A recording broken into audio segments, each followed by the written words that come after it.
Hello, team, and welcome to another ATP Geopolitics and Silicon Curtain co-stream, co-production. That sounds very fanciful. Corporate, yeah. Yes.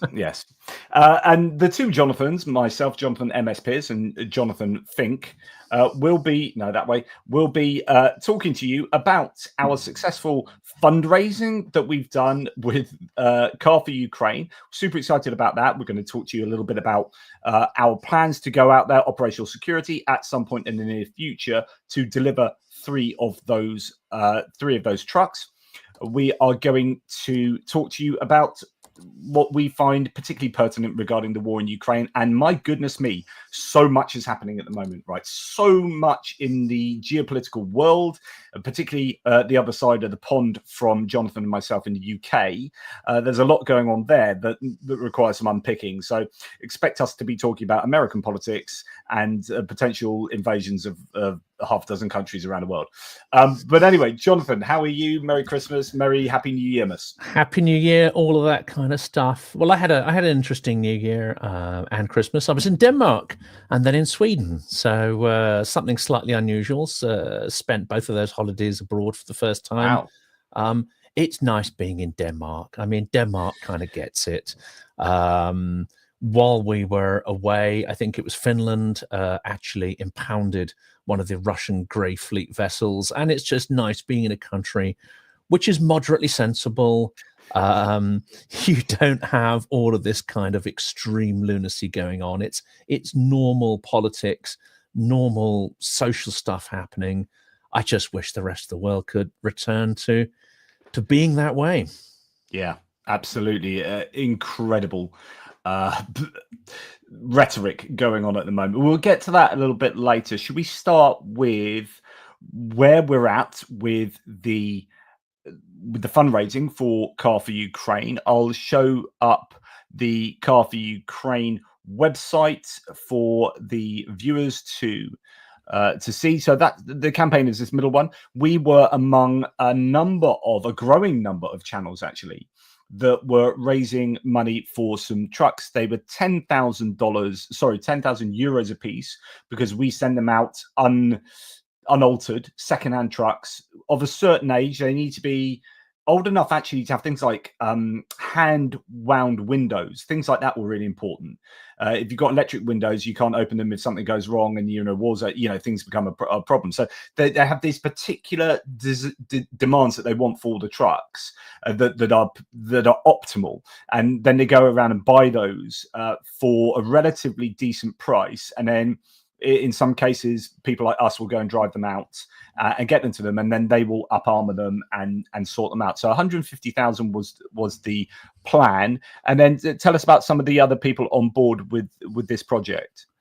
Well, we had some fantastic people on there. I mean, one of the most colourful, who, of course, we did some live streams with, is Rick the Ukrainian, a fantastic broadcaster, activist, fundraiser, who is originally from Donbass. So he's got brilliant English. It's at the level where he can crack fantastic jokes. But he is just a powerhouse of fundraising, but he also understands the politics behind Russian propaganda narratives. So, it's fantastic broadcasting with him and being able to collaborate with him on this.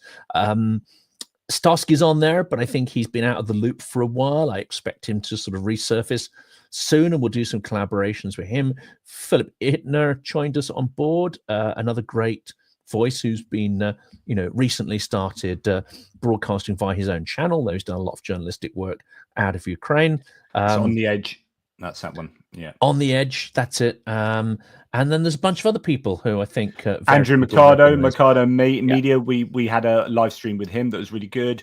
There's great chap, Andrew.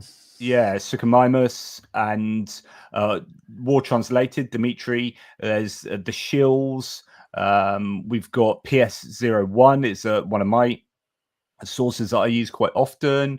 A load of people have come on board, Johnny FD and so on and so forth. And we've ended up fundraising now successfully 150,000 euros. It's still open because obviously, it's not like it's over for them. Car for Ukraine will be, the more money they get, the more trucks they can get to Ukraine, right? So Yeah. so that will continue, and we'll probably end up doing further work with them in the future, Jonathan. I know I've got a Yes. few things lined up before that, but we had a chat to them today. Is that something you'd be interested in? It is definitely. I mean, we talked in December about how actually beneficial and I don't like using the word fun in relation to this because we're talking about a massive war and immense trauma.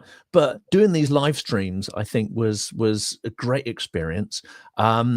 The sort of the tone and the freedom that it gives, just to sort of chat and explore issues without necessarily having to do days of preparation. I'll be upfront about that. It's really refreshing to be able to just sort of meander all over the place and speak to different guests and get a different perspective. So I think we were talking about doing at least, 1 or 2 of these a week. At least I'm going to be committing to doing 2 live streams a week.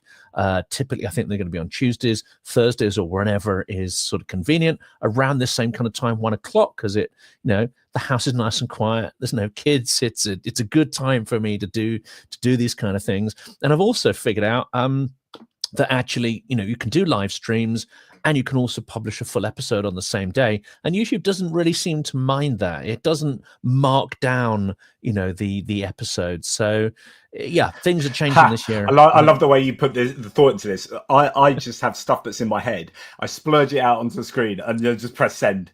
Like, I just get it. Like, all I'm thinking about, I've got this. I've got to tell my team. I've got that's my get it out there. Like, well, there's a lot of background knowledge though behind it, Jonathan. Isn't well, there? yeah, but it's like the sixth video of the day. Like, whether YouTube likes it or not, I'm going to pump it out there. That's my theory. But yeah, so fantastic stuff, and you can see the success. Actually, I'm just going to take a little bit to be really proud of my own community, Jonathan. Like 41,000 you did euros. amazing work there. Well, I haven't. ATP Geopolitics, the viewers have. They have just been absolutely astoundingly awesome, and it almost makes me a bit emotional. So I'm really, really happy that they've done that. That's worth 4 vehicles. Not that they'll all be ATP Geopolitics vehicles. I know we're going to be helping out some of the other channels as well. So we're all in this together type thing. But yeah, totally pleased about that. And if you don't mind me sharing, so our first vehicle that was made and delivered as this was in its early days, because we raised like over 10 grand really, really quickly in 24 hours. So they put together a vehicle that was going to be one of these rocket launch vehicles, and I've just been sent. So this is what I showed the team previously, which is the truck with the ATP Geopolitics badge on the side, and it does have that sticker. But they were going to take the back half off to put this kind of multiple launch rocket system, 3 or 4 tubes on the back, and actually that's what it has more recently looked like. So they've now done that, and I presume that will end up, or might already be near the front lines doing what it's been built to do, which is absolutely fabulous. Really, really happy with that. And, people's names, donors' names on the back with the sticker on the back there. And you're really fabulous. Anyway, back to you. Brilliant. Ben. But I think, the fact that you've managed to do this, yes, your community has sort of ponied up the cash, but it's a testament to the sort of loyalty that you have and the kind of real engagement of the audience you've built up. Because one thing that sort of struck me over the last couple of years is you may have people with a pretty substantial audience, but that doesn't necessarily translate into loyalty and commitment, especially if, the content is deemed to be a bit more entertaining or whatever. And then you'll have people who don't necessarily have, the biggest audiences like yourself and Rick the Ukrainian, but there's a far higher ability to translate that into action. And you've got a really concentrated audience that will go out and do things. And I think at this point of the war, in fact, this point of the chaos, we come to this a minute, in the world, having people who are prepared to be in action is absolutely the key now.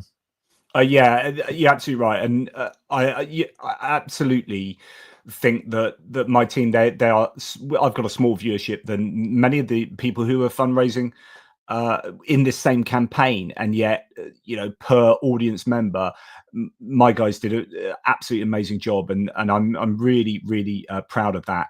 So yeah, just a fantastic group of people, and we've just got a lovely channel, I think, of where I spend a lot of time on the YouTube threads talking with my viewers and learning from them as much as they might learn from me. I'm no expert. This is kind of autodidactic. I'm learning as I'm going myself, and there's a sharing process with the community, and it's all about trying to get truth and truth and accuracy with reporting, but also not with a slant. But with the obvious moral calculation that Ukraine are the good guys, Russia are the bad guys here. I wear my heart on my sleeve. It's pretty obvious who I support, and I think the same can be said for yourself. It is absolutely right. And we come back to this idea that this is the least morally unambiguous war that has been since the Second World War, and that includes the Korean War. It's absolutely clear who's in the right, who's in the wrong. But I think we're going to come to this. Russia has figured out that, like, if you can't win the game, then move the goalposts or change the game or just rip up the rule book. And this date of February 2014, I think history will come to see that that is the date when the world changed, because a nuclear-armed ex-superpower decided that you can take sovereign territory from another country and you can completely disregard what was taken as axiomatic in the post-World War II order. I mean, it has to be said that Stalin and the Soviet Union didn't really adhere too much to this sort of stuff anyway, but there was a sort of token adherence to it. Once the sort of Cold War had settled in and the boundaries of the Warsaw Pact had settled down, there was a sort of tacit acceptance that this gobbling up states just because you want to, or because they have something that you want or need, or in the case of Ukraine, you just don't like them having independent existence. This was seen as beyond the pale. Unfortunately, February 2014 has changed that. And I think now, with various announcements made by Trump, we are seeing the consequences of that, which is that sovereign territory is no longer sacrosanct. And that's an extremely dangerous world we're entering. Well, before we get onto that, because I think that's going to be, given what took place yesterday with the press conference that was insanely revealing, or revealed insanity, I'm not sure. Before we get to that, there's a couple of questions from Goose Springsteen. One is pertinent to Denmark, because you were talking about Denmark, so we'll just touch on that first. Goose Springsteen, I love this, and thanks for your support. Looks like, and by the way, any support to the channel, certainly for the next 20 days, 30 days, month or so, will go towards helping out with the trip to Ukraine to deliver the vehicles.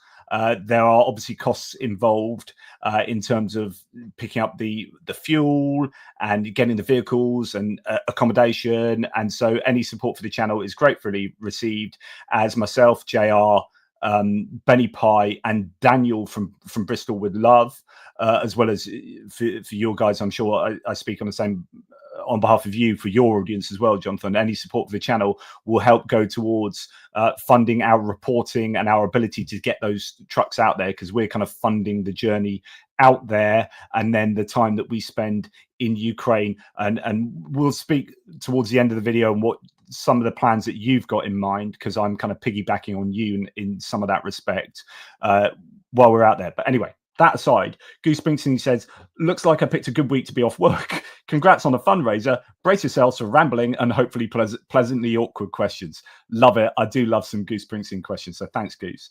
Kevin Force, thanks for your ATP Geopolitics membership. You're an absolute legend. Right. So Goose Springsteen says, regarding Denmark, it's worth saying that the Social Democrats there have learned from the example of Sweden's migration disaster and have positioned themselves as anti-immigration, pro-integration hawks.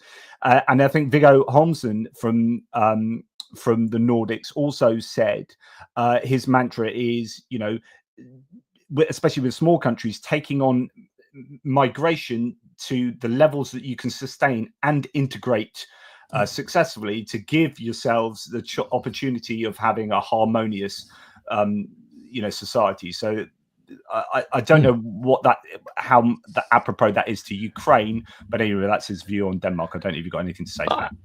Yeah, I mean, this is something which is tricky, isn't it? What we're seeing, and we're seeing this in the debate in the UK around grooming gangs. I mean, the irony is that it seems that Starmer, when he was working for the Crown Prosecution Service, was one of the people that actually made it easier to prosecute those who were part of these grooming gangs. So the sort of far-right narrative we're seeing is beyond absurd. Those who've just left in the Tory government did absolutely F all about this.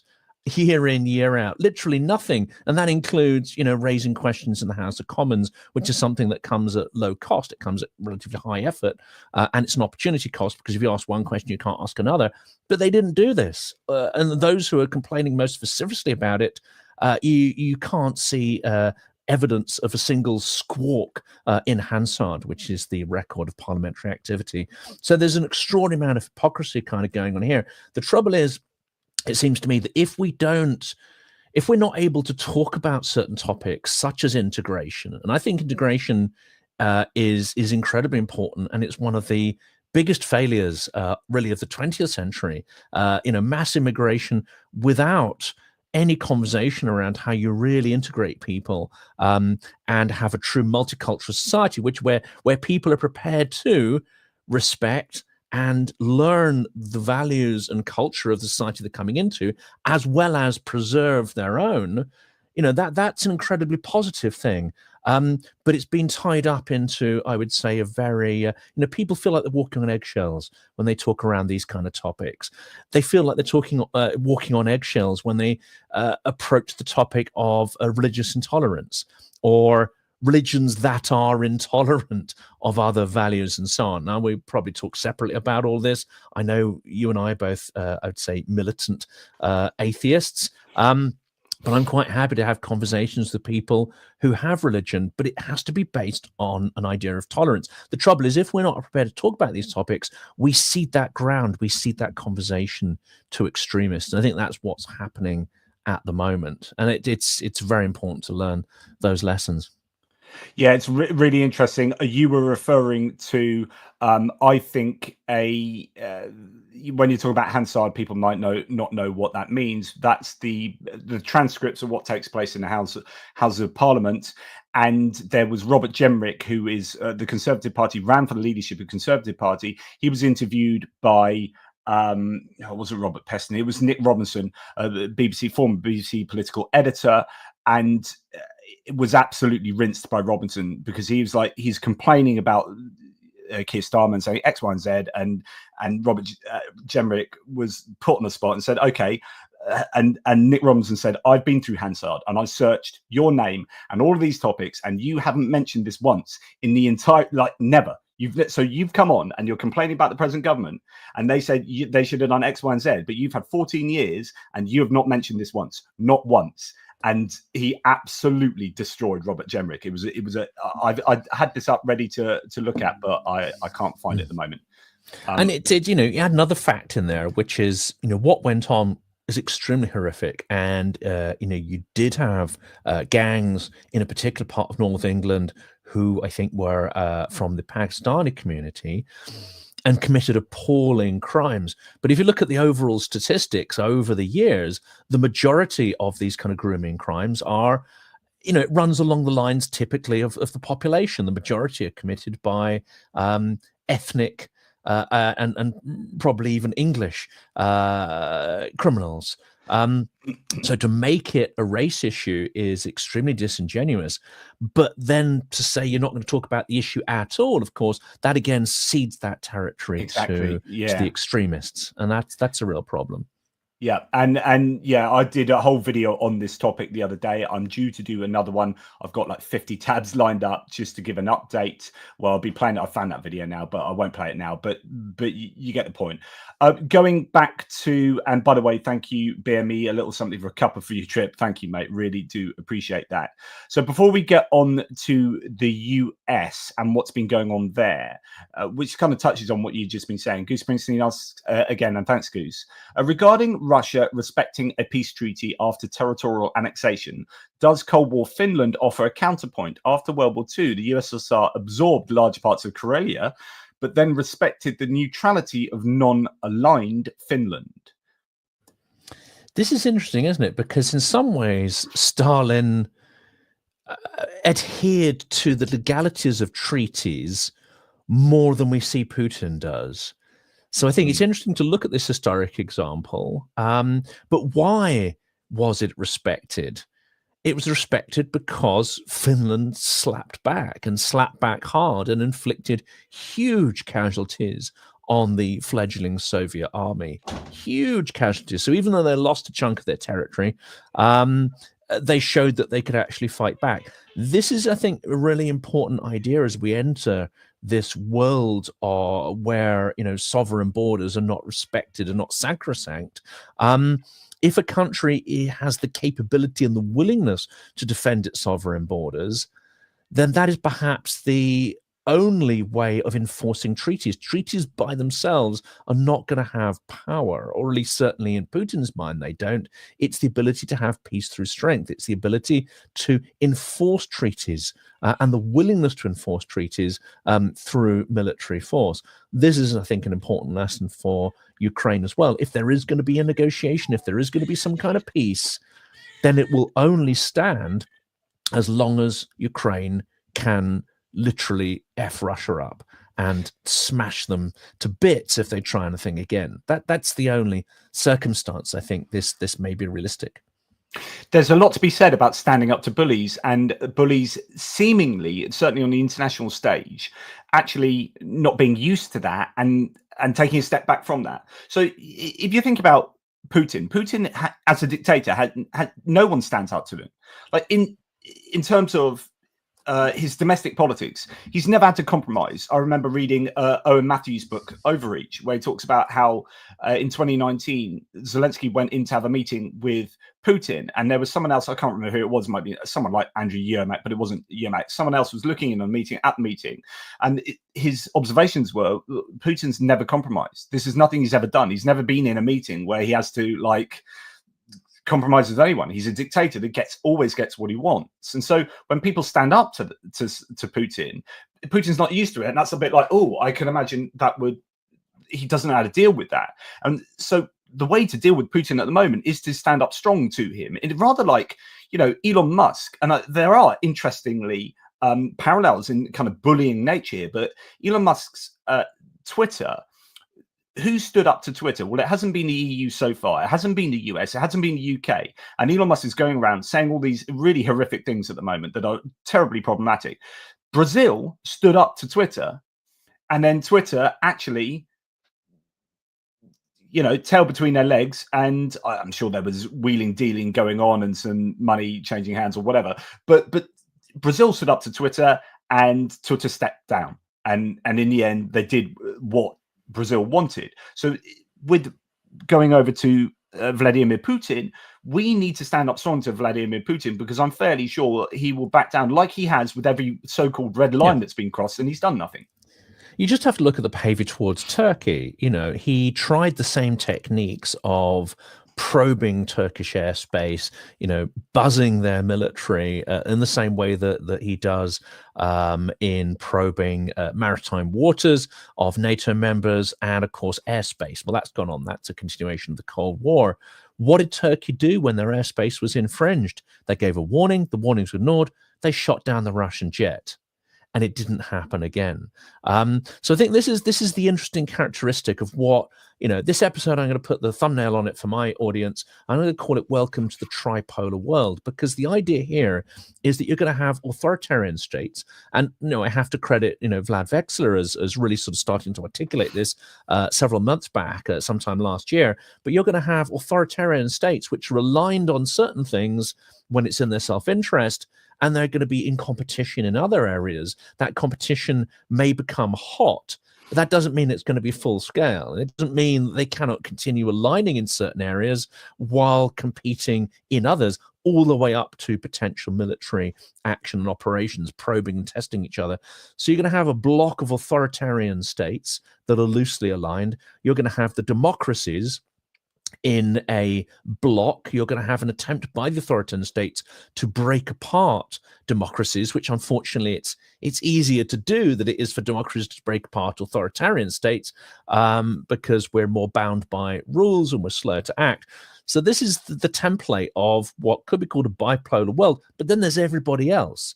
And everybody else is going to be scrambling to create relationships with both of these blocks in certain circumstances. And it's not going to be aligned on morality in foreign policy. It's going to be aligned on self-interest. And the other states are going to look for sanctuary and security by having relationships with both the authoritarian states and the democratic world. And we already see that. We see that with India. We see that with Turkey. We see that with a whole bunch of countries. We see that with Indonesia. This has gone almost, because of the torrent of nonsense coming from Musk and Trump, it's gone almost unnoticed that Indonesia has joined the BRICS alliance. Are they doing that because it's economic beneficial? Probably not. They're doing it because they want to be associated with a certain camp. They want some kind of immunity from being attacked by either one of these poles.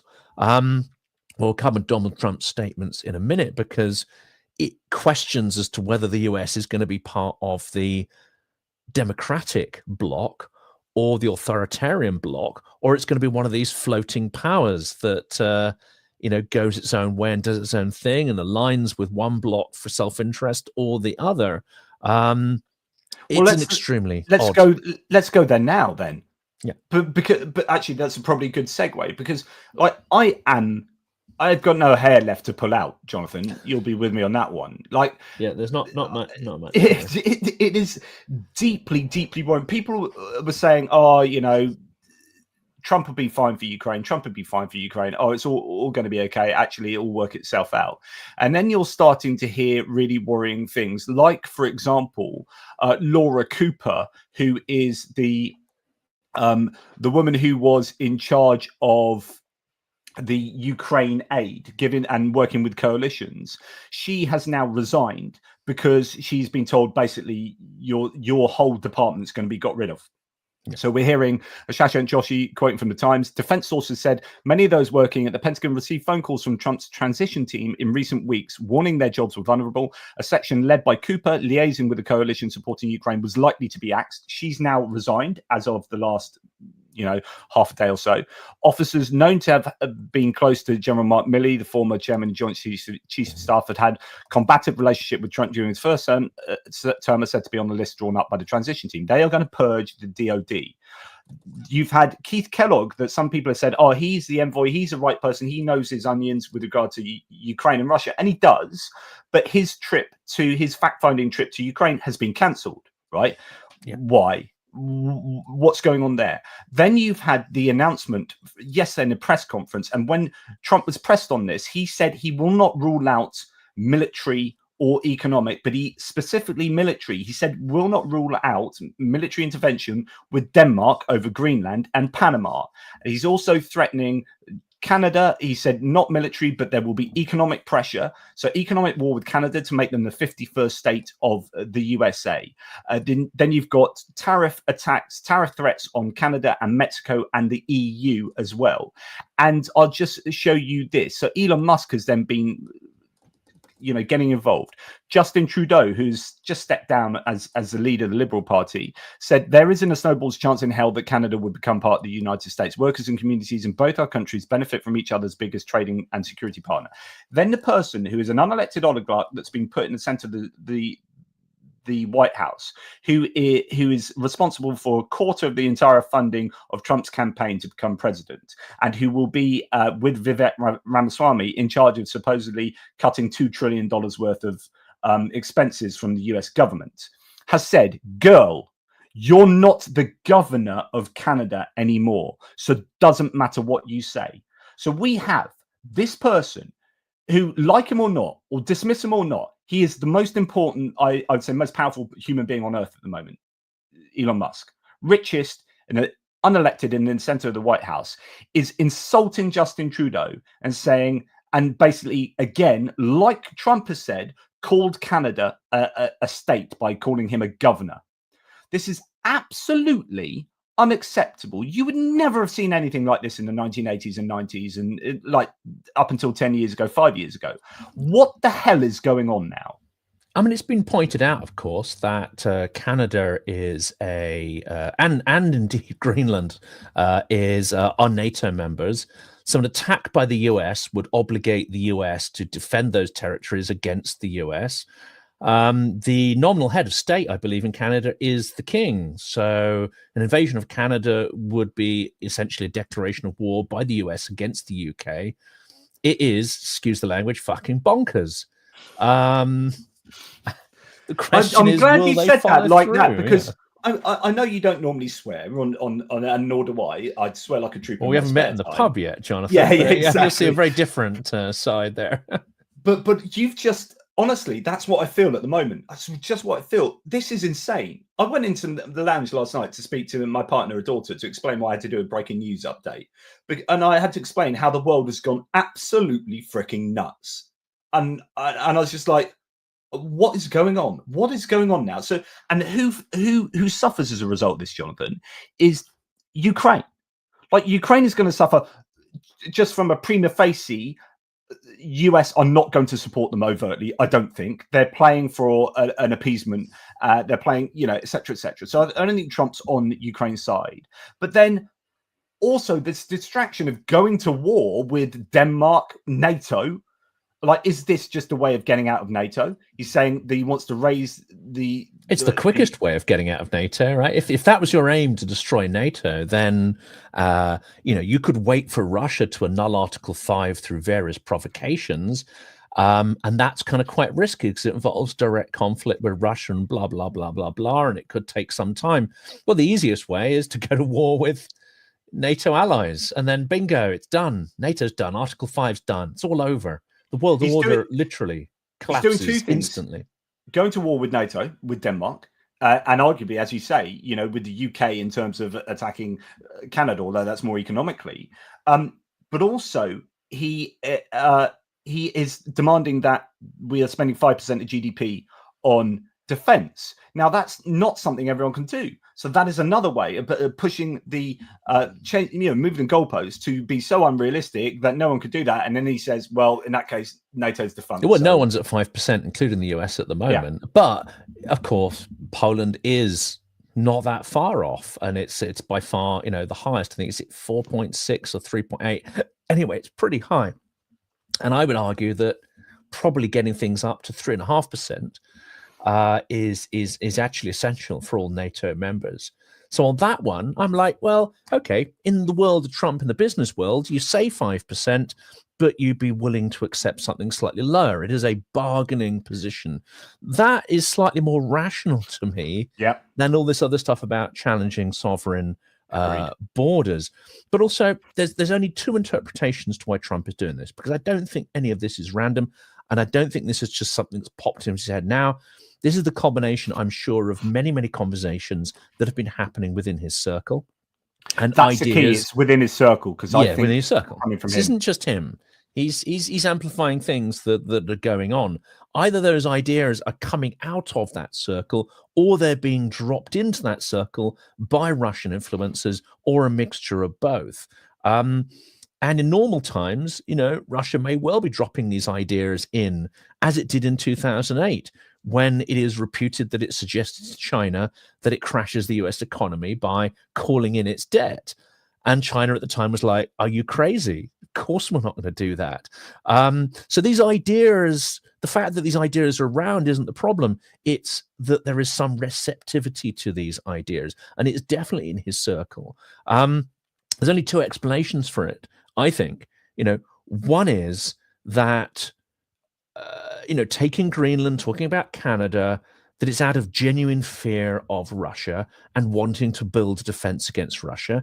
That is perhaps the rational explanation. And I've seen that on Twitter by some experts. They're saying, okay, this behavior must mean that behind the scenes they're thinking about Russia as a real threat. Okay, but that's not the only explanation on the table. The other explanation is that Trump or members of his team are Russian assets and agents, and their task is to dismantle NATO. Their task is to create so much distraction and confusion that China can invade Taiwan, that Russia can carry on invading its neighbors and tear up the global order. There are only two strategic explanations as to where all this stuff is coming from. Or I don't know, is there, because I wonder about this, and I wonder whether they're not direct paid up assets of Russia and doing it cognizantly, but they're functionally the same because they have some weird view of the world that aligns 100% with Putin.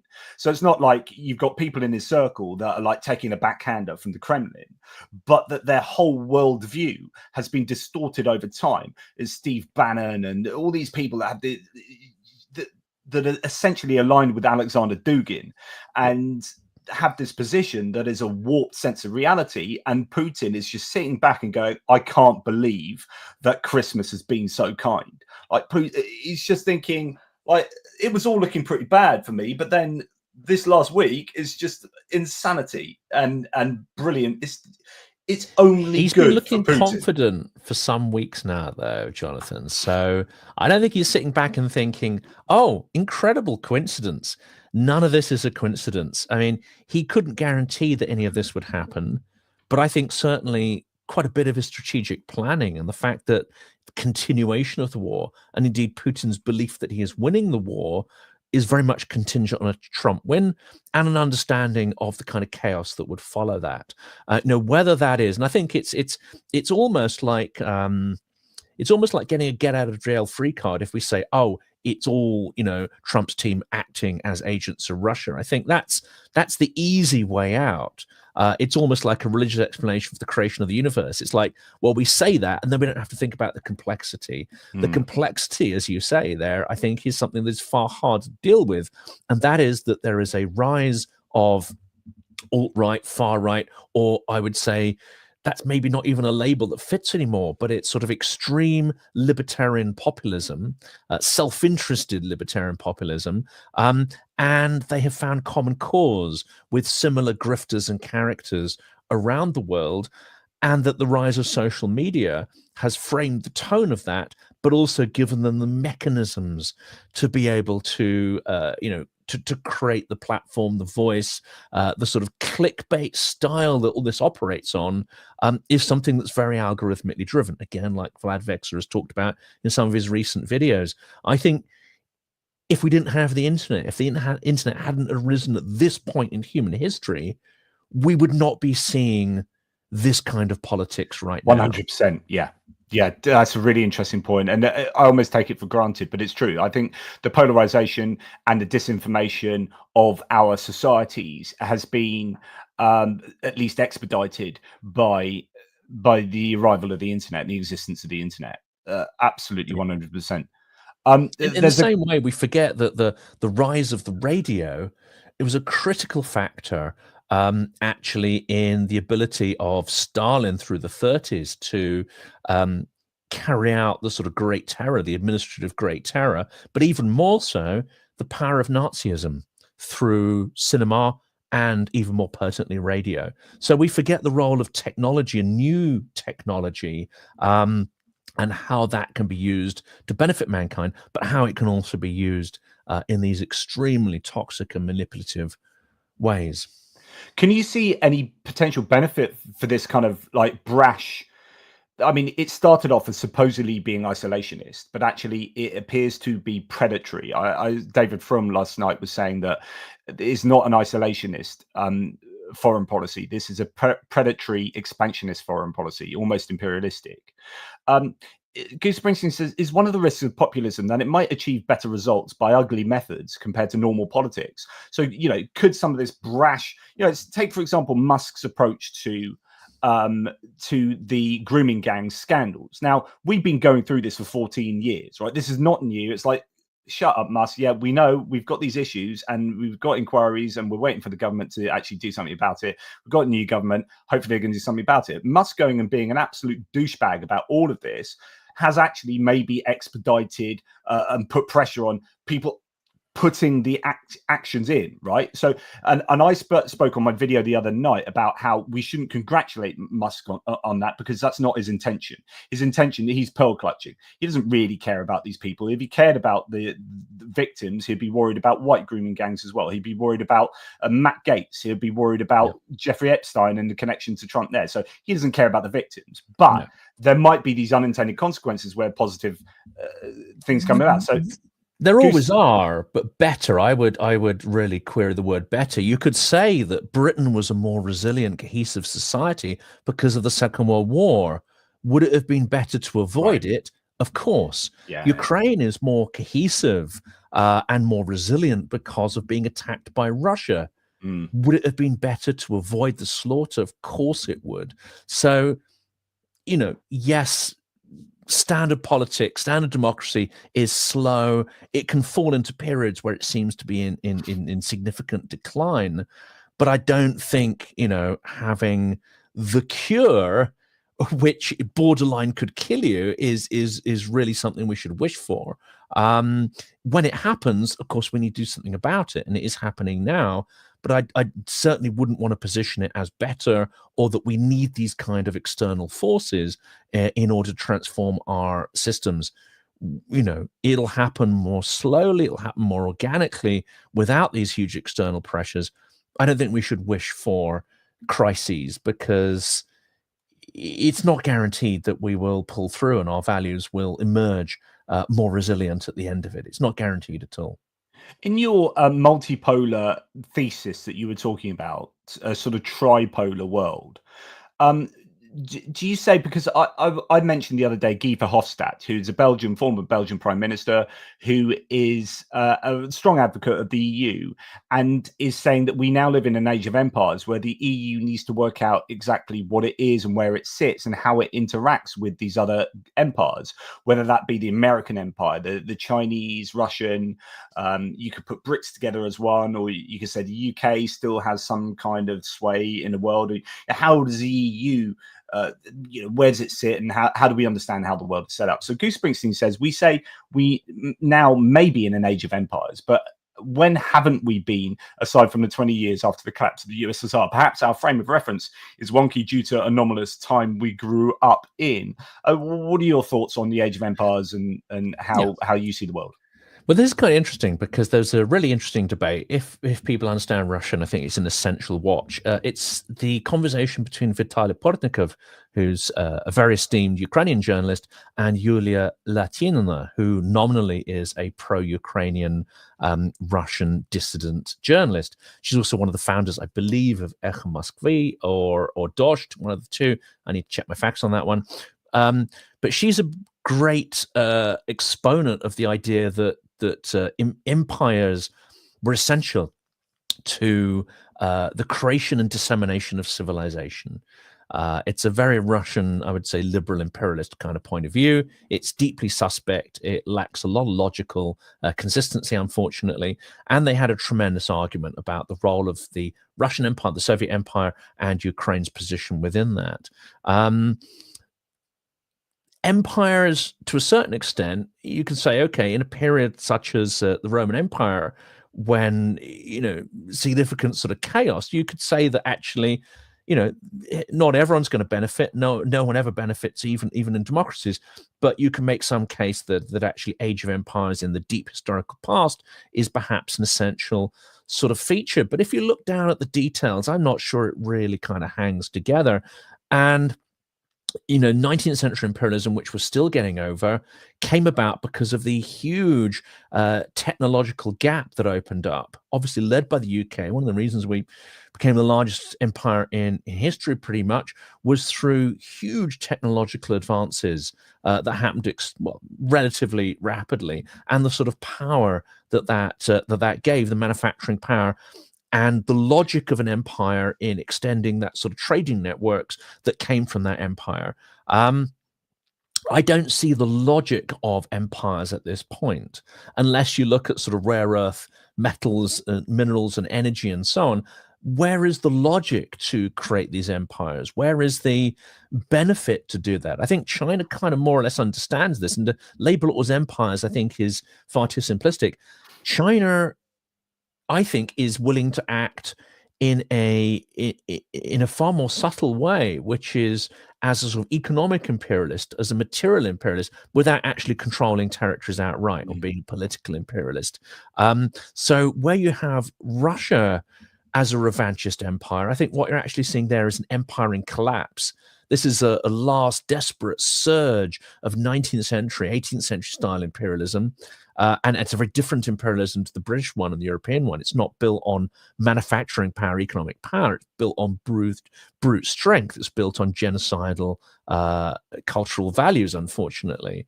But that's an empire in decline. China's a different imperial form than Russia is, and America is just, I think, playing with his ideas. Who knows what imperial entity it could be, because it doesn't really make much sense. Well, but if you look at what Trump has done over the last couple of days, he's talking about the Panama Canal. So you're talking about waterways. So the control of that waterway. Then you're talking about Canada, which is about control of the waterways. You're talking about Greenland, which is about control of the waterways and defensive strategies. So, and all the rare earth metals and hydrocarbons that are under both Canada and on natural resources that Canada have and that Greenland have and give you access to. And then you've got the Arctic. And so this looks very much like an old school empire that you're talking about, the revanchist Russian empire in decline. But if we are to take Trump seriously, then Trump is arguably taking us into a new era of empires, of imperialism over natural resources and territory. But it's idiot imperialism. I mean, one could argue that all imperialism has its idiocy and its inefficiency and its brutality. But this is an idiot empire because it doesn't make any economic or rational sense. Picking fights with your main security and economic allies makes zero sense. So if we're talking about an empire here, it's the idiot empire. Russia's empire makes sense within its own framework. We can disagree with it, but it's a kind of imperial logic that we can deconstruct and analyze as, okay, this is where they're coming from, right? We don't think it's correct. We think it's built on historical mythology, but this is where it's coming from. Chinese, again, we can say, okay, we don't quite understand where this is going to end up, but we can sort of see where it's coming from. They want to take Taiwan because they see it as a part of their ethnic Chinese space sphere of influence and so on. And they're not necessarily talking about territorial acquisition outside of that. Outside of that, they're talking about sort of influence within a certain sphere and influence in the area. At the moment, they're not outright, I may be wrong on this, they're not outright talking about, let's say, invading the Philippines, taking over Indonesia, taking over, that part of the Taiwan, world yeah, inhabit. But it's Taiwan, and there's certain local logic behind it. So we can disagree with it, but we can see the logic. Where's the logic in Trump's empire? It's a logic empire. Yeah, but is it just a bit like Russia? Is you do what you can get away with doing? So Russia did that 2014 to 2022, and they got away with that with a slap on the wrist, right? It hurt a little bit. Some of the sanctions hurt, but then they got used to the sanctions, and they invaded with that, in the little green men. Then they thought, well, we can do this again. We've learned from that. We can do this again, and we'll push the envelope. And they've kind of got away with it again if Trump comes in and says, do you know what you've done, Russia? We're going to do the same. So this then justifies any kind of expansionist imperialism. Now, whether he's actually got congressional support to do that, whether it's within the legal ability for him to do that, I guess it doesn't really matter about law if you're going to break the law.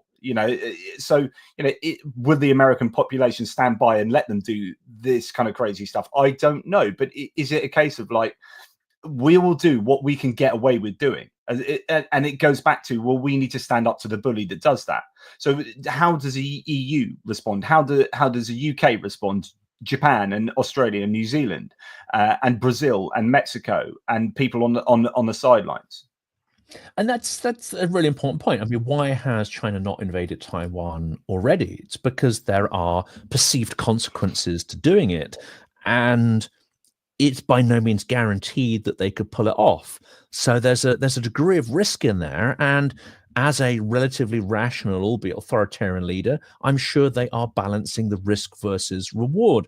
There's potentially a risk there to their internal economic and political stability as well, because a downturn, the inevitable economic downturn from invading Taiwan that China would experience, could create huge imbalance internally, and they know that would be expressed as had been expressed, after COVID.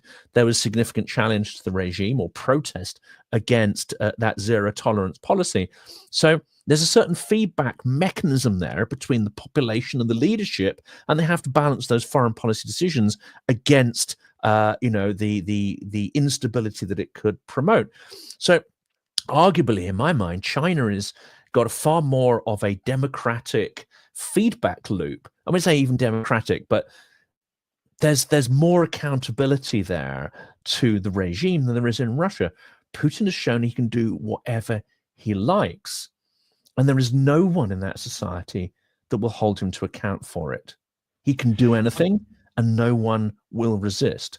So that's a very interesting and very dangerous kind of dynamic there, I would say, for an empire that is extremely fragile and could disintegrate in various ways. I don't want to overplay that too much, but Russia is definitely I would say brittle. Kevin Thompson, one of yours, says, lads, you're being played. Look at Trump's history. This is common behavior by Donald Trump. I would argue that actually this has taken it a step further.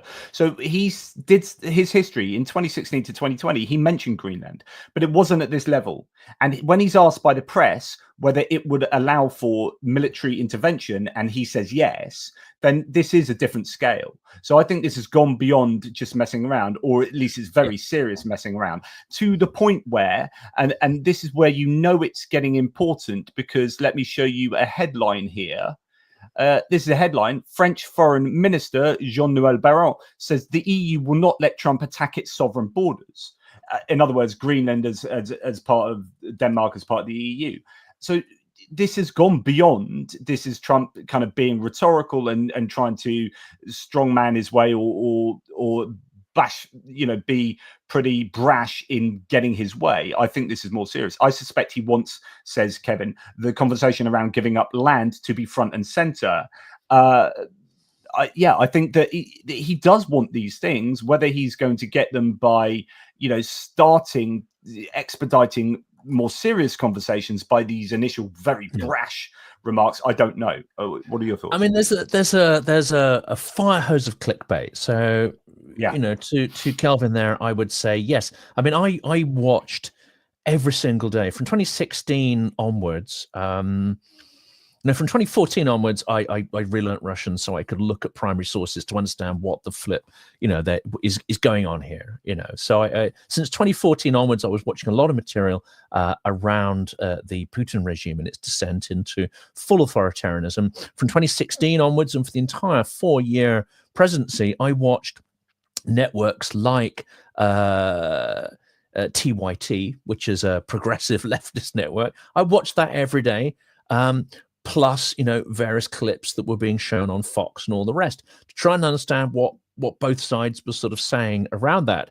So the fire hydrant or the fire hose of toxic nonsense was a daily occurrence. And I think a lot of people either tuned it out or forgotten about it, but I certainly haven't. It felt like every day was chaotic, and it felt like extraordinary stuff was kind of going on. Obviously, we had a lot of that. There were a lot of people in Trump's circle who clearly had meetings with Russian agents of influence, and I think that was a campaign actually designed. It isn't to say that all those people were Russian agents, but Russia very effectively created the illusion for those who opposed Trump that this was all a sort of Russian plant and Russia was more powerful than they really were. All you have to do is to create the insinuation of those connections, and they did that very successfully. So every day for 4 years, you had this torrent of insanity. So I'm very, very aware of that, and I'm very well aware that the second Trump term was going to be at least as bad. I suspect that it's going to be far, far worse, because he had 4 years to prepare for this next term. Absolutely. And a lot of people in his circle would have been doing a lot of work to avoid the mistakes they made the first time round. And one of those mistakes is don't have too many sensible people around who can hold you to account, such as Mark Milley and so on. So The level of insanity is not a surprise. No, it absolutely isn't. And we're going to have 4 years of everyday new bonkers stuff. But I agree with you. This direct, there's far more direction about what's being said at the moment. And rather than just being sort of bonkers on a certain level, I would say almost a confined level to, internal US politics, etc. And yeah, there was a lot of stuff around relationships. But this directly challenges something else. This directly challenges the post-World War II order in a way that Trump did not do the first time around. This is a really important point because NATO as well. I mean, this is a deconstruction of the Euro-Atlantic Security Alliance, and it seems to be a very conscious attempt to do that. Yeah, I think it's really worth emphasizing a lot the difference between the administrations. So in the first administration, they accidentally won the election. So Trump was not really, like, even himself thinking he was going to win the election. So when they did, they had to rush together an administration that was formed predominantly from establishment Republican politics. So your Rex Tillerson's as your former head of, which was it Chevron or whatever, and then coming in, no, probably ExxonMobil, whatever. Rex Tillerson coming in, and Reince Priebus, and all these kind of fairly establishment figures that were the sort of people you would expect to see. Now Trump has come in with a whole lot of very, very particular people from, Stephen Miller. Yes, he was there before, but in much more prominent positions right throughout the whole administration is a carefully selected or a carefully an evolved set of people that are root and branch kind of into this worldview, to this crazy MAGA worldview that reaches right out to foreign policy, to energy policy, to immigration and everything. And it is a whole different kettle of fish to how it used to be. So if we're looking at Trump's previous history and trying to learn from it for now, I think we're in a very different position now, and I think that's worth saying. There's a couple of points from people of Goose Springsteen particularly says here. So it's also worth saying Greenland is going to be supremely important by 2050 as polar ice decreases and the northwest and east sea passages become viable. Really important point, and that's, I think, why possibly Trump and his team are talking about that as well. And what's the difference between China's annexation of Tibet versus Russia's wish to do the same to Ukraine? And one more from him, and I'll let you go for it for a couple of questions there, Jonathan. So we've got the Tibet, Ukraine one, and also is there, and thank you for this, Goose, by the way, is there a comparison between Russia, Ukraine, and UK, Ireland? In both cases, there's familial mixing and incongruous combination of affection and oppression, and also a problematic minority sympathetic to rule by a larger party. Yeah, I mean, let's tackle Ireland first. Yeah, history paints a very dark picture of that, but it's a complex picture, and I don't see the UK at this point invading Ireland. I think the last 20 years can be characterized by attempts to reconcile communities and find a peaceful way through these. This is an absolute can of worms, obviously, but I mean, I have a good example from my own family, and it shows that it's far more complex. My grandmother escaped rural poverty in Donegal, which is counted as Southern Ireland, but it's in the far north. Her family were burnt out of their family business by the Black and Tans, which was the irregular British forces. If anyone knows the history there, I mean, it's a fairly objectionable sort of unit that committed unspeakable crimes and had a lot of reputation. Well, she came to London, where she then set up her life, created a family and a living, and experienced quite a bit of prejudice, but nonetheless had legal status and was able to not only buy her home, but create a business successfully. So it's a really sort of complex situation. I do not think it's comparable, actually. I don't think it's helpful to compare it at all. I think you have to look at the specifics of each history and how those play out, especially in the present. What we're seeing right now is Russia inflicting a level of, you could call it 19th century imperialism, but you could equally call it Dark Ages imperialism.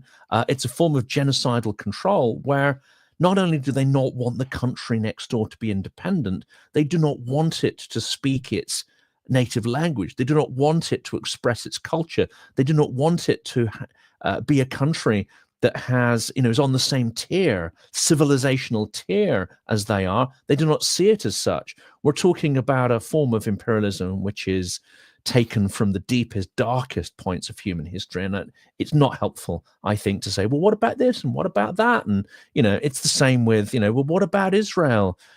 There are issues, but resolving those issues, it really doesn't help to try and make false comparisons between what Russia does in other parts of the world. Yeah, China I and think Tibet, it's wrong. It's imperialism is wrong. I mean, come on, what do we, and we've given China a free pass on that, and we've given it a pass because we hope that, as perhaps Germany hoped with Russia, that being a trading partner, bring it into the common world order, the rules-based order, would lead it towards a more liberal outlook and would eventually lead to the sort of decolonization of places like Tibet. I think we need to rethink that. That clearly is not going to work. It's not going to happen.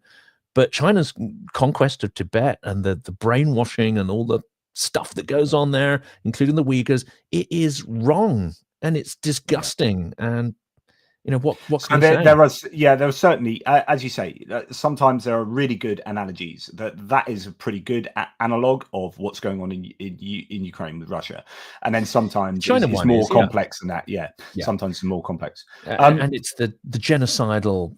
Again, you've got an ethnic aspect here where the ethnicity that dominates in that particular imperial structure does not see other ethnicities and other cultures and languages as being on the same civilizational tier as itself.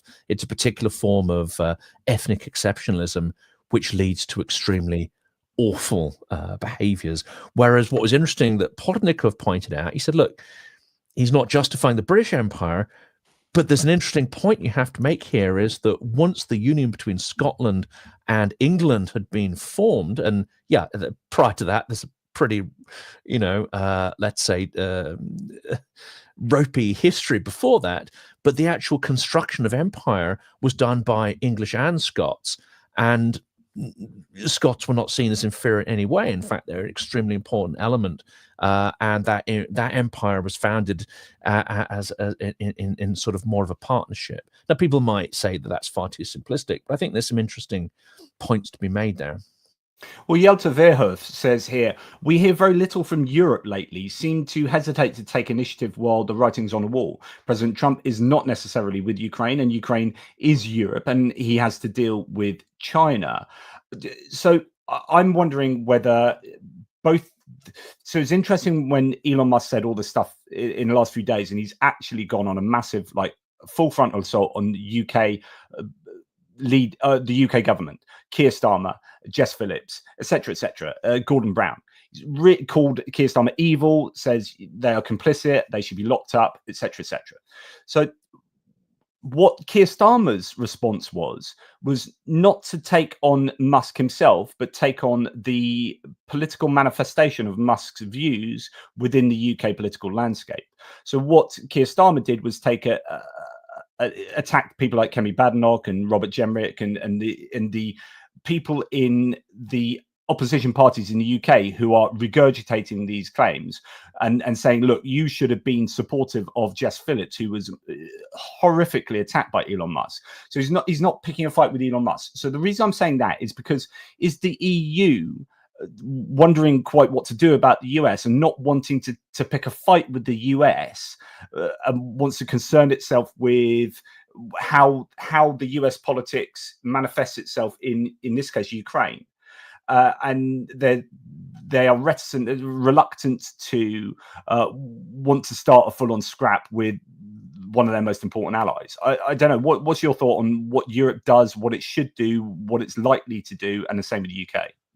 I mean, people are just waiting to watch the dust settle to see what happens. And of course, we also have a crucial election coming up in Germany. So there's a certain focus there on internal issues. We've got the challenges to Macron in France.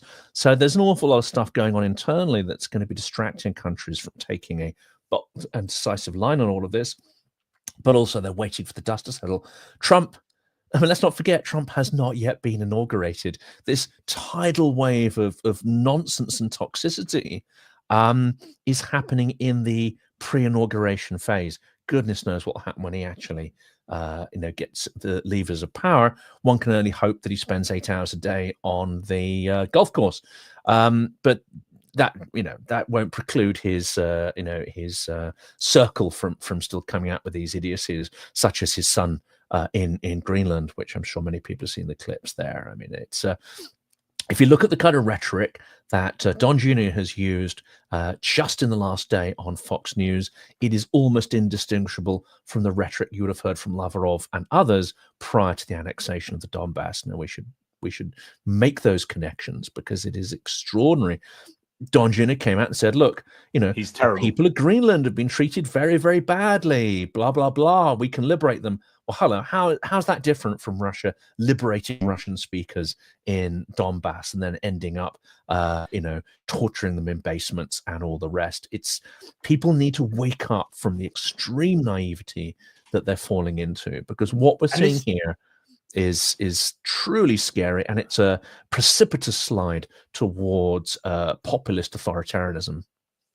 Yeah, and this is why you can be forgiven for thinking conspiratorially that Russia are behind this. Like when Donald Trump Jr. comes out and says something that you can imagine is penned in the Kremlin, in the corridors of the FSB headquarters, right?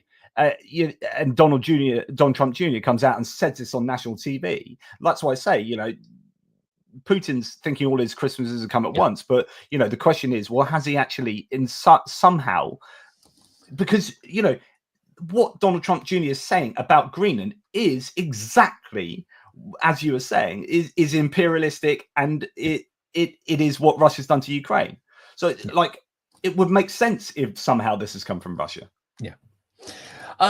And again, I think it's simplistic to say they're acting as agents of Russia. I think what we have here are people who are, in some instances, obeying in advance. And I don't know how to sort of share screen, but I wanted to bring up one of the cartoons. There's a cartoon of the various US tech oligarchs and tech bros coming to, pay their respects and give their cash to Trump. They're, in the Timothy Schneider phrase, they are obeying in advance. So I think there's a lot of stuff around that, obeying in advance. And a lot of people, and this includes Orban and others, I think they think, look, if the tendency is towards authoritarianism, if it's an inevitable slide, okay, one, I want to make sure I benefit from it. Two, if it's going to happen anyway, then we might as well jump on that gravy train early. So I think there's quite a lot of people who see their sort of, their particular benefit for their clique or themselves in aligning with this. They see electoral benefit in doing it. They see that there is money available and there is audience that has been established for that kind of material. They see that extremist material works well within this social media framework, and there's more money. I mean, no one is paying us to come on and talk about liberal values, but if we were to suddenly change tack and come out with sort of right-wing extremist libertarian nonsense, I can guarantee that I could be earning a 5-6 figure sum per month if we were to change sides. So there's a money question there. I think there's 4 or 5 versions now. That's a good one though. I like that one. And yeah, I mean, this is what they're doing. I'm going to do an episode shortly called "First They Came for the Satirists," because, well, let's finish that thought first. So you've got people obeying in advance. You've got people who are jumping on this gravy train of authoritarianism because they see advantage in it. There are others doing it precipitously because they think it's an inevitable course. There are many countries who are going to align towards this because they fear for their security, and they say, look, we're going to have to cozy up to these guys because this is becoming a very dangerous world. And there are a few who have really perhaps thought about this from an ideological perspective. For them, Russia has always been I would say the poster child for authoritarianism. Even when, France had the Ancien Regime, if you were to compare Russian absolutism with French absolutism, the Russian version was far more rigorous. let's say, and far more extreme. There's one of my favorite authors is Marcus de Custine, who was a gay French aristocrat who many of his relatives, lost their heads under the guillotine. Somehow he survived. And then he traveled to Russia, and he was a big adherent, really, of absolutist government, or certainly, central authoritarian royal governance, until he went to Russia, and then he had a conversion, and he was like, "Oh my God, this is really, really awful," and it's an incredibly biting satirical kind of book. Definitely worth reading if you want to get inside the Russian mindset. But Russia has been, I would say, the spiritual leader of authoritarianism forever, and I think Putin sees himself as the inheritor of that. And unfortunately, it's on the move. It's been abeyance through the 90s and early 2000s, and unfortunately, we fed that crocodile with all the hydrocarbon resources, money in exchange for their resources. We built Russia up, we puffed up their war fund, and through our weakness and vacillation, we've allowed them to believe that their values are superior and can triumph. And this is where we find ourselves. Unfortunately, what's changed between now and the Cold War is we were prepared to push back in every instance that Hydra reared its head. And we knew that we would chop that head off and more heads would grow in its place. But we were willing to kind of do that around the world, where Russian authoritarianism and informal power reared its head. We don't have that same conviction of our own values, and we don't have that willingness to defend those values in the same way. And where there's a vacuum of power, and even though Russia is, I would argue, a weak power, it gives it the chance for those Hydra heads to sort of pop up, which they are all over the place. And there are people who self-benefit to align with that. Interesting stuff. As we kind of meander to some kind of eventual destination, there is a question with regard to the front line, and I just want to say a few thanks to people helping out.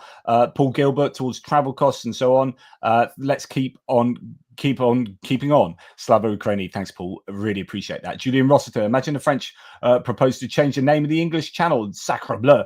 This is in response to Trump suggesting that, and if you listen to the rhetoric of what Trump said around changing the name of the Gulf of Mexico to the Gulf of America, he's like, this is ours, we do all the work there. It's like he's just some kind of intuition that America owns everything. Like the whole Caribbean, all those nations in the Caribbean and the Gulf of Mexico, and this is ours because, and it's not just that he owns everything; it's that everything can be bought. Everything's transactional. That's a very Putinist way of viewing the world. Yeah. Da Vinci, thank you very much, mate. Always a pleasure to have you on board.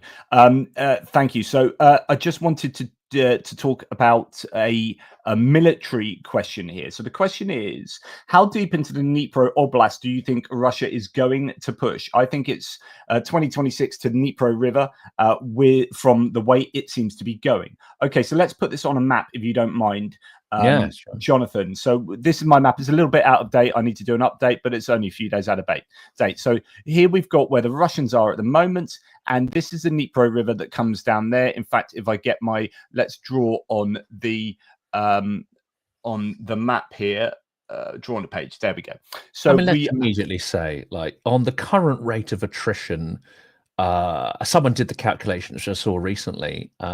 It would take more than a decade, and it would take many millions of Russians being slaughtered to get there at the current rates. So yes, I was just going to say, so, but they have taken quite a bit. So that's what they've taken, but at an insane cost, right? So if you're thinking, that's taken for broadly a couple of years for them to have achieved that. In order to get to the Dnipro, you'd have to have all of this, right? And then it depends on whether what you're talking about happening up here as well.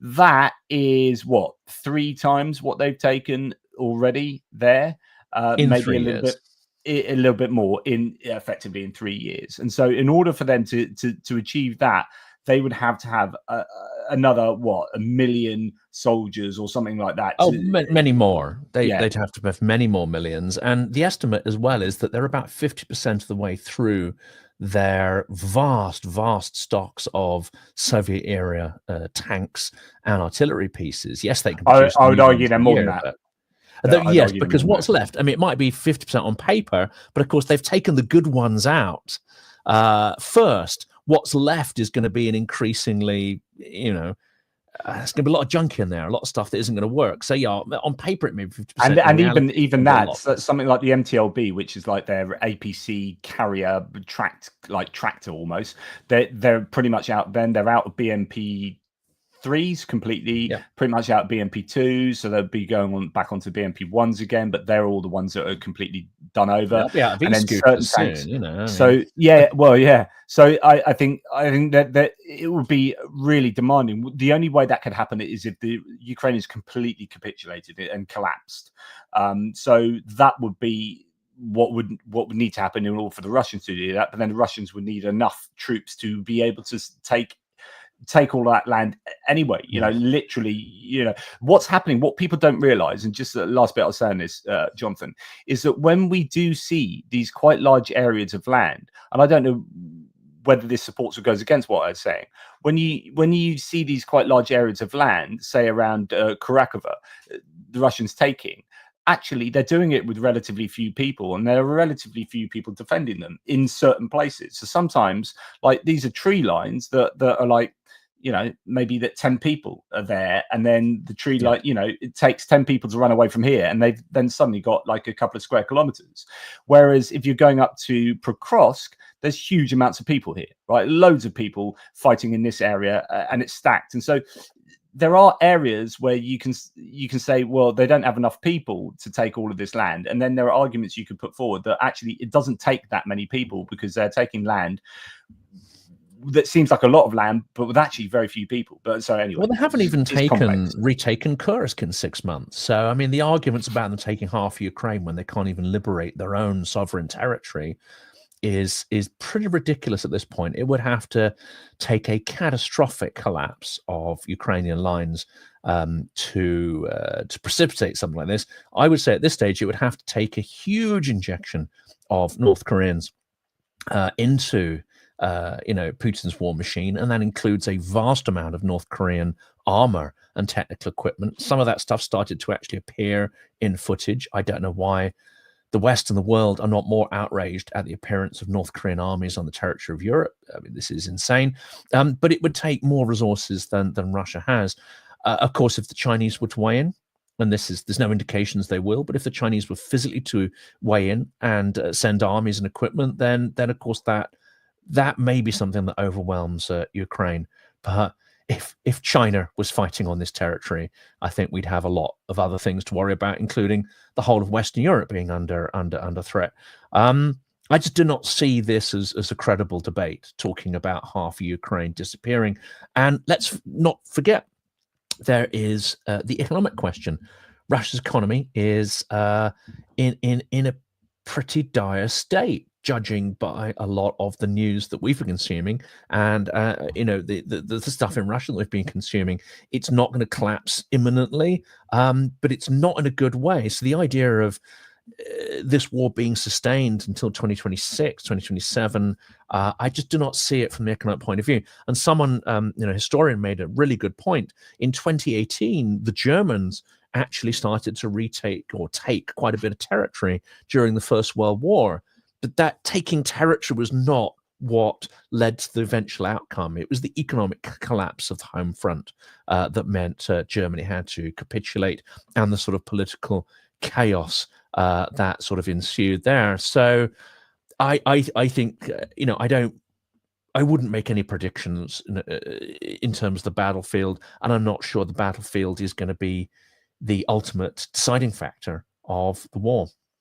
I think there's an awful lot that's going to depend on what the US do and then what Europe do. So, like this is what we're talking about. Does Europe stand up to the US in terms of the threats that the US are throwing at Europe? In terms of, say, the Trump saying we're going to whack tariffs on the EU if you don't buy more of our oil and gas. So it's looking like he's only picking fight. This is part of the big problem here, Jonathan, is that Trump and Musk only pick fights with allies. They don't seem to ever criticize or attack Putin or Xi Jinping. So something is desperately wrong there when that is happening. Like, you should be attacking who are obviously the enemies of democracy and the enemies of the US. And yet you are attacking your allies because actually, like you've said earlier, Trump said the enemy is within. So you see those who are fighting for democracy, like the Democrats, are the enemy within, and it's not Putin. So we have a problem going forward. So when you start seeing that, as I said earlier, Laura Cooper has gone from the Pentagon. Ukraine official leaves Pentagon amid policy uncertainty over the war. Like, when you're wondering about what's going to go on the battlefront over the next year, if the US are really going to pull out of supporting Ukraine, then it's going to come down to Europe. To Europe stand up, and then will this see a fracture in NATO? Will this see a fracture between Europe and the US? And what will that say about future political alliances in the world? I'm going to stick my neck out. I said I wasn't going to make any predictions whatsoever, but I've had the feeling for the last 6 months or so that NATO is really on its last legs, and that there's self-belief in that organization. There's a kind of bureaucratic inertia, and a sort of, you can't conceive of the world without it, just in the way that people in 1917, let's say you're an aristocrat, or let's say a middle-class trader in St. Petersburg in 1917, you couldn't imagine the Soviet Union, which was coming down the line just a sort of year or two ahead. You couldn't imagine the world and how it would be transformed. It would be completely inexplicable, and to your mind, it would be impossible. The same as people in 1939, 1938, could talk about the idea of a sort of revanchist Germany. But to think of the Holocaust that be unleashed, there's the literal one against the Jews, but also the Holocaust against, European cities and populations, it's unimaginable. And I think NATO is living in that sort of bubble of not being able to imagine a future that doesn't involve it. And of course, a lot of people who benefit rather handsomely from, the wages and the grants, whatever they get from it. But I think it's at the point of losing its ability to have deterrence power. Once it loses deterrence power, it has no real reason to exist. And what you will then need is other alliances, such as the Joint Expeditionary Force, the JEF, or alliances of willing states. Alliances that would not include Hungary, would not include those who are obeying in advance, those who are part of the core democratic states. And by core democratic states, it's not just those who espouse the values, but those who are willing to fight for them and put resources up to 3.5%, let's say, 4 or even 5% of their GDP towards that common self-defense, and take action to push back against their adversary. I think, we are slow off the mark in developing these. We are living in a fairly phony war kind of stage at the moment. But that could change very rapidly. And I predict this year the demise of NATO. Wow. And there are people talking about sort of replacing Hungary with Ukraine in the EU. That's been something that I heard touted today in the last 24 hours. I need to find my source for that. But goodness me, crazy times. It really is. And it's kind of depressing as well that when you think, okay, so we can then bring up this, we can develop an alternative to NATO, when you've got Slovakia and when you've got Hungary undermining the EU and undermining those alliances from within, and when you've got the AfD and the Rassemblement National undermining the EU on the behest of Russia, or aligned with Russia in a way that MAGA America, I see MAGA America as really no different from Rassemblement National, like politically, culturally, and the AfD. strong anti-immigrant, Yeah. which we can have, like we had at the beginning of the show. We can talk about immigration in sensible ways, but when you're talking about, right, let's deport 15 million people and we're going to turn legal immigrants into illegal, we're going to change their status so we can get rid of them. And you're like, well, you're going to destroy your economy. This is insane, but this is a kind of AFD approach to existence. So I see MAGA republicanism aligned with all these populist movements. This is right-wing populism, and that's what we're fighting. And that's kind of what Russia is. It's autocratic. It's a populism. Well, it's not really. It's an autocracy, but it has the same kind of cultural, political objectives as all these others, and just it's so worrying. So our hope to an alternative NATO might be an alternative within the EU or with European nations, but then we're all suffering internally from this rise of populism that is incredibly destructive. And I'm not depressed. I'm a very happy kind of positive person, but I'm deeply concerned about the state of global politics and stability at the moment. I'm deeply concerned. The last 2 days has just made me go, holy freaking crapola, what is going on here? This is not, none of this is good. None of this is good. No. And for those who are saying it's surprising, and I saw this headline, it's in Politico today, and it's like, surprising invitation for the far right nationalist. If you thought Le Pen and others were extreme, there's one, I think it's Zemmour, I think his name is, he's even more extreme than that. He's the sort of BNP kind of equivalent. He's been invited to Trump's inauguration, and the headline in Politico was surprise invitation. I'm like, if you're surprised by this, you have not been paying attention. If all of this stuff is suddenly coming as a sort of shocking fire hydrant of scariness, you have not been paying attention. Now, I know you and I, we still are shocked by it, and it is still shocking, and it's important to be shocked by it. But the indicators of where we were heading have been there for some time.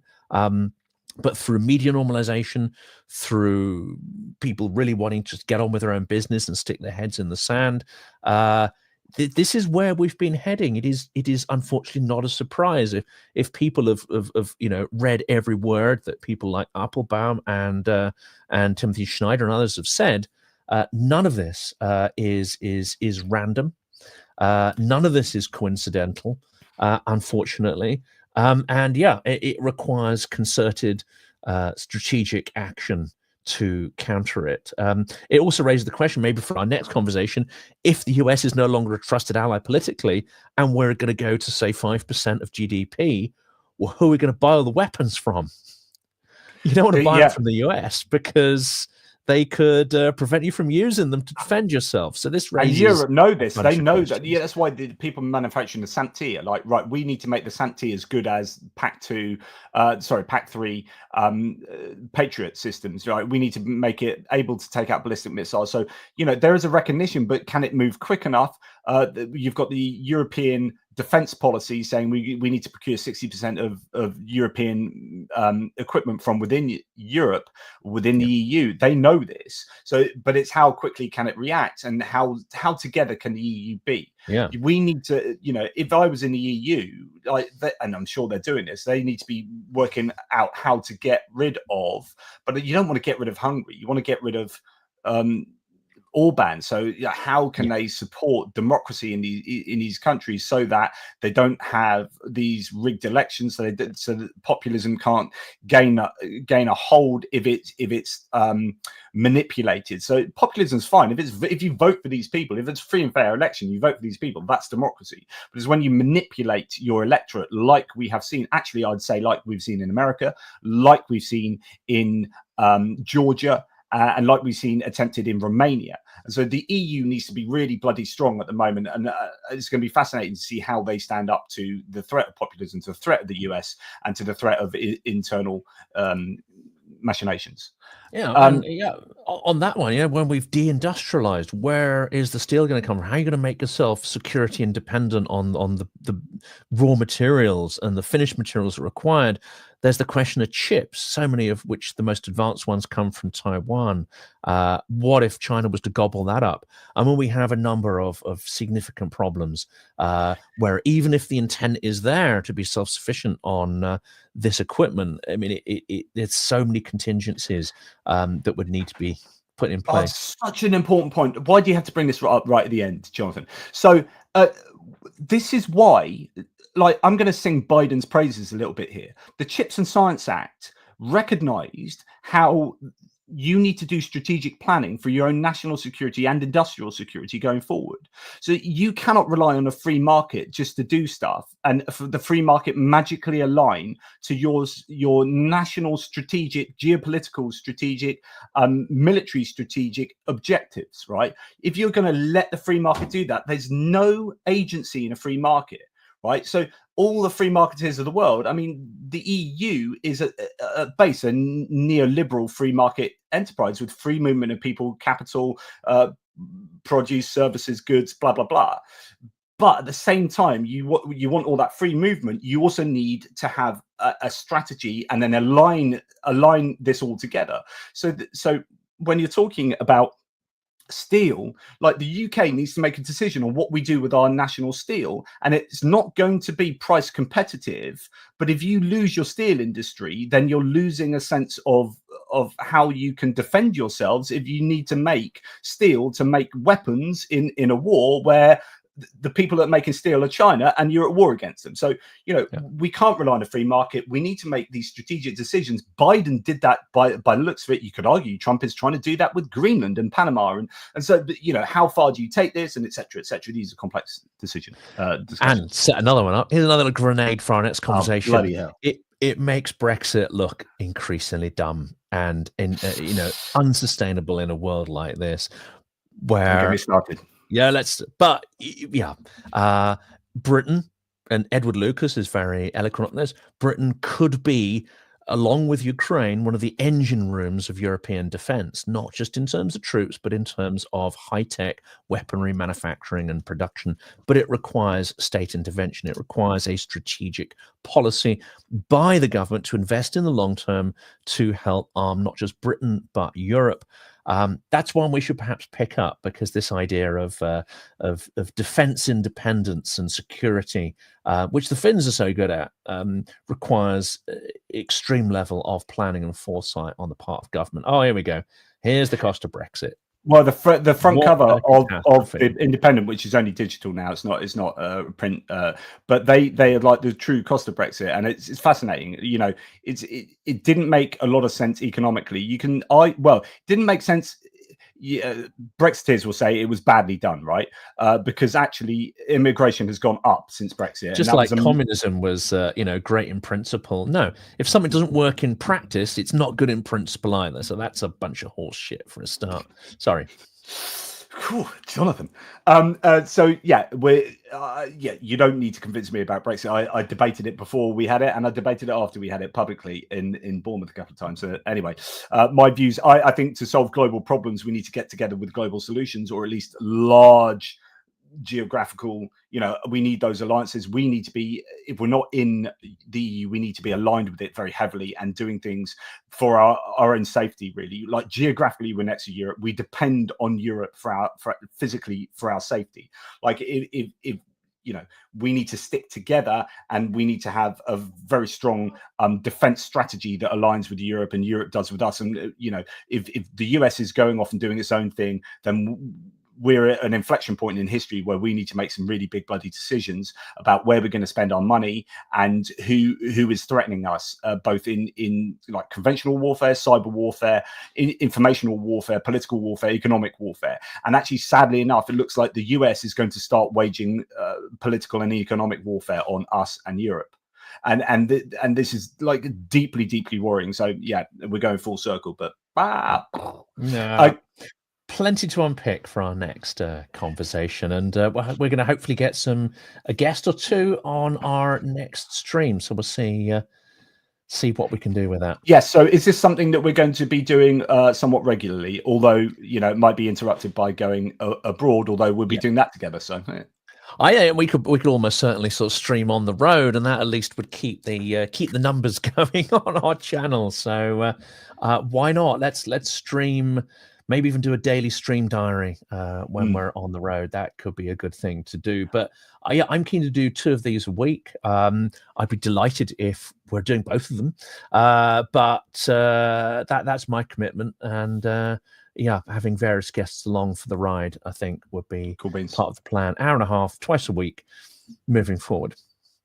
Well, thank you to Daniel Smith. I don't know if this is the Daniel Smith that's actually driving with us. Anyway, for some beers on the trip, evenings only after driving, please. Absolutely. And thank you, Daniel, absolute legend. Daniel Smith from Bristol with Love, if that is the Daniel Smith, then really looking forward to hanging out with you. Richard Bennett, gifting 5 ATP Geopolitics memberships. Thank you. And we didn't get to talk about this from Goose Princeton. I think this is the only one. Thank you very much for your kindness, Goose, by the way. Lots of questions. I couldn't give too much more time. But he said, and you can go away and think about this, people. I think parts of the post-war consensus need to be reformed. The EHCR various refugee conventions in the current form make hundreds of millions eligible for asylum. This was not intended and dates to a far less mobile era. So that's a really big discussion, not probably one for now, but you guys can go and think about that. Goose, thank you for that question. And certainly the discussions of refugee status and war, that's a prickly conversation. And whether you're automatically, I actually did a whole video on that. So if you go and search up refugee and Ukraine on my channel, put some kind of search terms like that, then you should see my entire video on pretty much that topic. I think it's important because also these laws predate the era of states using immigration as a weapon, and they don't really make any account for that because people didn't really think that was a thing. But clearly Russia and its proxy states it's a key part of their strategy to destabilize their adversaries by weaponizing mass immigration. So we have to address it. Yeah. Well, look, can I just say thank you very much to the incredibly kind people in the live chat who have been supporting the channel. That will be incredibly useful for us going abroad. There are quite a few costs involved. So thank you, thank you, thank you. Jonathan, I look forward to, well, working with you as we're doing now in going forward, but also looking forward to hanging out with you and having a cheeky beer, maybe. That would be fun. So that would. We haven't actually met in the real world, so that would be. This is my real world. Like, this is the real world. Like, I spend my entire time looking at this computer screen. So I'm seeing my children just running wild in the kitchen out there, smashing things up, beating their chests. It's like Lord of the Flies out there. And here I am speaking to you. No, it's not really. Anyway, what are your final words, my good man? I think, well, we covered so many things. I'd love to hear, more of what people have to say about this. I think it'd be great to do one of these streams if we can with Vlad, because of course, he's been a big explainer of the multipolarity that we started talking about, and this is starting to become clearer and clearer in the real world, whereas last year it was far more theoretical. So yeah, it'd be lovely to do a stream with that if at all possible. And I think, there's so many other topics to cover, but let's see what comes up and see what the audience would like us to talk about as well. Excellent. Well, that'd be brilliant. I'd love to chat with you and Vlad. So if you can sort that, I'm well on board. Take care, everybody. Stay on the line, Jonathan, obviously. Take care, everybody. Really appreciate all of your support. And Slava Ukraini. Heroям slava.